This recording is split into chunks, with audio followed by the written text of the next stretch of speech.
அவர்களுக்கு தெரியாத வாழ்க்கை பிரச்சனை அல்ல கிராமத்திலே நான் பேச போகின்ற விஷயங்கள். கிராமத்திலே இருக்கின்ற மனிதன் நகரத்திற்கு அதிகம் போய் சேர்ந்து விடுகிற காரணத்தாலே தான் நகரத்தில் நெரிசல் ஏற்படுகிறது, கிராமத்தில் விரிசல் ஏற்படுகிறது. நான் சென்னைக்கு போன போது சென்னை நகரத்தினுடைய ஜனத்தொகை 7 லட்சம்.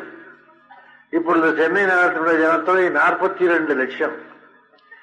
சம்பந்தமே இல்லாமல் ஆகி போய் அப்பொழுதெல்லாம் சாலையிலே நடந்து போனால் 15 நிமிஷத்துக்கு ஒரு கார் வரும். இப்போது ஒரு நிமிஷத்துக்கு 15 கார் வருகிறது. அவ்வளவு தூரத்திற்கு ஜனனமும் அதிகமாகி இருக்கிறது, சென்னைக்கு வருகையும் அதிகமாகி இருக்கிறது.